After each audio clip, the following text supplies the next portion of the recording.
And a very pleasant good day to you all around the world. And I do mean all around God's planet. It's a good day, isn't it? A good day to be alive above ground and certainly not beneath. But we're talking about justice. Or are we talking about just us? You know, it's critical now. I have seen a lot in my many years of endeavors with the criminal justice system. I've worked as a Cook County adult probation officer. I've worked as chairman of the Cook County Board of Corrections. I've cried loud about both, and I spared not, because I wanted the community to know the injustices going on in the criminal justice system. Well, apparently it didn't stop. It's still going on. I'm not making any indictments.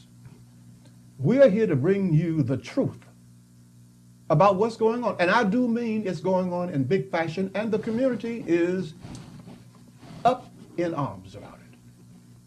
I have as my guest Rosalind Morgan, and I also have a very distinguished gentleman by the name of Lionel Muhammad. We're talking about a gentleman who was shot in the back here 28 times. Let's get it clear. 28 times in the back by two white Chicago policemen, and he was found guilty. I want you to listen, and more importantly, I want you to get up off the seat of do nothing. Voice your opinion and go a little further. Put your action where your mouth is. I want you to receive Mrs. Morgan because she's been through much. But we're continuing to pray for her. Thank you so much for coming and being with me. Oh, thank you, I Reverend do Bailey. appreciate it. Yes. God bless you, and thank you for having me on your show today. I want you to tell the millions of listeners out there across this world what has taken place, please. God bless you to all of those that are listening, and know that my heart is very heavy regarding what has happened to my husband. This injustice, it is appalling. An injustice anywhere is an injustice everywhere. Yes. It's global, and it is as cruel as the grave. On February the 21st of 2005, my husband was on his way to our home. He was driving southbound on Lawndale Street, which is around the corner from our home. And he was driving southbound. A police car drove behind him, activated his lights. Well, my husband pulled over like we do when an emergency car comes by, knowing that there was no reason for them to stop him. So he pulled over to the corner of 1902 South Lawndale. To his surprise, two police officers from the 10th District exited their vehicle, and they came behind the van that my husband was in. And they came out with their weapons ready. So he identified himself and said, "What is the problem? I'm a police officer." And he said, "What is the problem?" So they're saying, "Get out of the car, get out of the car." He's saying, "I'm a police officer." He shows his hands at the window. He proceeds to give them his identification, which shows his picture, and that he is a railroad, Burlington Northern Santa Fe Railroad police officer. Now it's 12:45 a.m. in the morning. Apparently, they did not believe him. He's a black man with two white officers in a predominantly black area in the Lawndale area on the west side of Chicago. When this happens, they began to snatch him out of the vehicle. So he's saying to them, "What is your problem? What are you doing? I'm a police officer like you are a police officer. What's the problem?" They're saying, "Get down on the ground, get down on the ground." So they're struggling with him, trying to put him to the ground. They get him down on one knee, and one leg is behind him. Now, mind you that my husband is 5'9", 170 pounds. Listen to this story. 2 other officers that are not from the 10th District, they just happened. They were dropping off curfew young people at 1414 South Hamlin in Chicago. They see a squad car drive by, and they get into their vehicle. Now, the first squad car looks at the second squad car and sees their face and says, something looks strange with their face. Oh, I bet. So they're just driving on, proceeding southbound on Lawndale. My husband goes through more, stops at every stop sign, no activating lights, nothing, until he gets to the corner of 19th and Lawndale. They activate their overhead lights. My husband pulls over to let them by. And that's when they pull out their weapons, snatch him out of the car, try to pull him down to the ground. In the meantime, the other officers are approaching because they see the struggle going on in the street. My husband is again saying, I'm a police officer, what is the problem? Now, they were already checking the license plate on the van. How long does it take to check a license plate on a van? Maybe two or three, 1 minute? All right? Now, their license plate had to have come up Howard Morgan, the address. Everything is fine with his license, no problem. However, 4 white police officers that had not been on the job, the oldest one had been on the job, John Wrigley, had been on there 3 years. Eric White, Timothy Finley, and Nicholas Olson had been on there a period of 2.5 years. So you have a lot of rookies on the job. Yes. Absolutely. So they become spastic, and they don't know what's happening here. So they're trying to do a pat down on my husband, and they notice that they do the pat down, and they feel his weapon. They say, gun, gun, as they're taking his weapon, and they begin shooting him. They began shooting him. So you have a spray of bullets. It was more than 60 bullets out there that night, and 28 of them pierced my husband's body through and through. That wasn't enough for them. They shot him 21 times in the back parts of his body, his neck, his back, his buttocks, his ankles, his feet. It was shattered, and only by the grace of God that they did not hit his spine or his brain. That wasn't enough for them. They're turning him over. They shot him 7 times in the front parts of his body, his liver, his colon, and I thank God for that.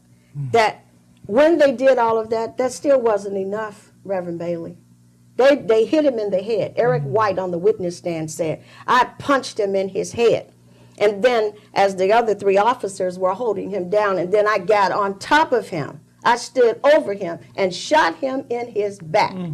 And then they said, but he stood up and he started shooting north, south, east, and west. Please. He didn't have his weapon. They took his weapon. Yes. But now they want to make up this erroneous story and say that he initiated the shooting. He has a Glock that had 17 rounds in it. All right?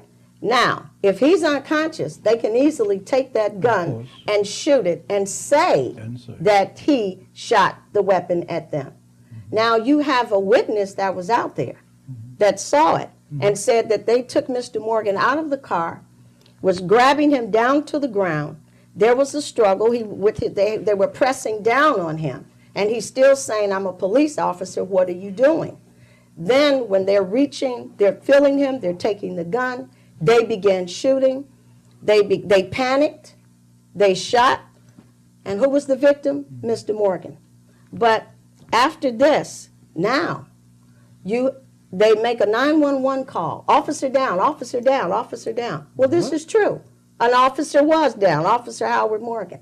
Now, before the ambulance got there, you had over, I believe they said 75 squad cars. You would have thought it was a fight at the OK Corral. Well, yes. Absolutely. Now, you've got this black officer laying in the street, and they're downplaying his position as a railroad officer. and upscaling theirs as Chicago police officers. How dare. How dare they do that? Now the saga continues. After all of this, the three officers that were shot, one police officer that wasn't even with the altercation, he comes up to take, I believe it was John Wrigley, to Strozier Hospital, where the doctor there that took care of John Wrigley at Strozier Hospital, that they said my husband's alleged was supposed to have shot him with the bulletproof vest that was supposed to have grazed his shoulder. What happened to the vest? Yes. It was never presented in court. All right? So you show John Wrigley in the bed. Guess who takes care of him when he gets to Strozier Hospital? A physician that was also a police officer. But you say that you did not know John Wrigley. So you're a full-time physician and you're a full-time police officer? I've never heard of that, but there's new things happening every day.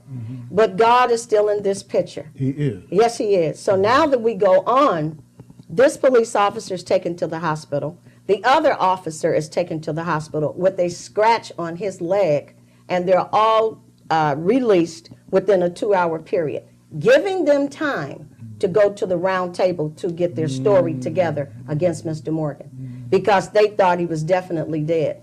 By the time the ambulance got there, which parked away about 50 feet, according to some witnesses, and when the ambulance attendant got to Mr. Morgan, he was lying on the ground with his hands behind his back, lying in a puddle of blood. And they just left him there in the middle of the street at that time of the morning to die, to bleed to death.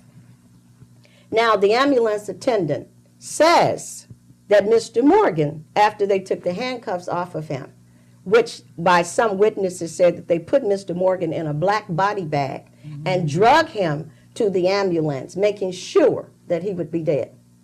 After his handcuffs are off, the ambulance attendant said he was fighting them in the ambulance, and his vitals were about 15, which is a normal vital for a person that has not had any trauma to them.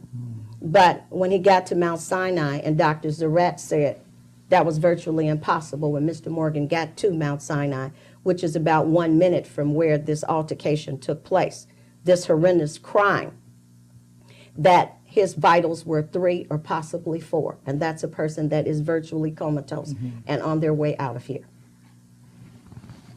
Unbelievable. Unbelievable. Only in America. City of Chicago. Yes. Can such a deplorable thing take place? You are hearing it here right on the PCC Network, and I'm moved by this.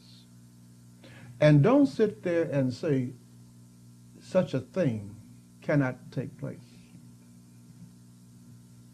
And don't wait until it's you for it to take place. And then you want the world to stop and have consideration. There's another gentleman here, Lionel Muhammad, student of the prestigious body, the Nation of Islam. They have taken this on as a serious project, and after hearing what I've heard, our network is taking it on as a serious project.